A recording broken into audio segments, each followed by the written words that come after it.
A call tonight for Singapore to continue attracting multinational corporations to catalyse the local industry and progressively build the country's capabilities and expertise.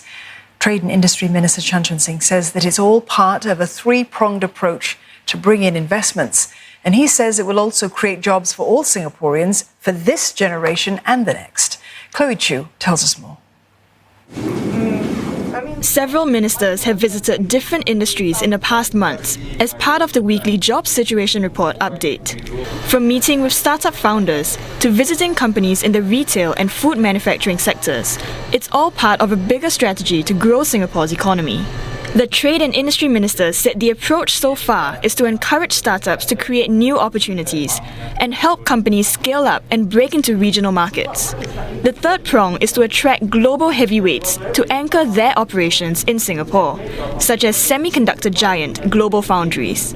Mr. Chun Sing said the semiconductor industry has continued to grow steadily and has bright prospects ahead.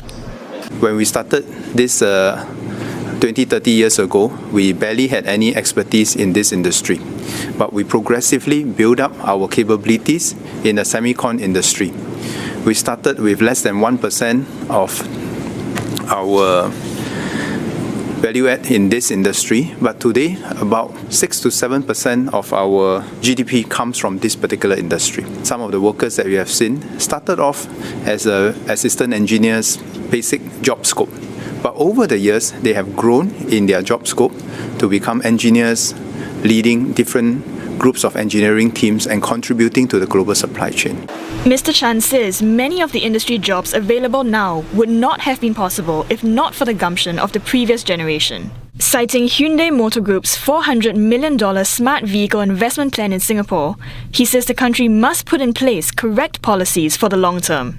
When such new investment comes in, be it in the semicon industry, biomedical industry, or the emerging electric vehicle industry, that while we may not have all the skill sets at this point in time, we are bold enough to bring in the investments, learn quickly, develop our people, so that the next generation of Singaporean workers can benefit from these opportunities.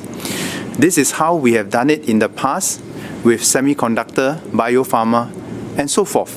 And this will be how we will continue doing this for future generations. Mr. Chan says such queen bee companies will not only catalyse local industries, but benefit the SME ecosystem too. The semicon industry is booming, and we will continue through together collaborating with SSIA as well as EDB to try to enable more SME to help us form a very good ecosystem, and only then we can be very strong and be able to grow the business even bigger. And with growing demands of the industry in mind, like increased chip production for 5G networks, Mr. Chan says this would propel the industry forward and provide some 1,100 jobs in the next 3 to 5 years.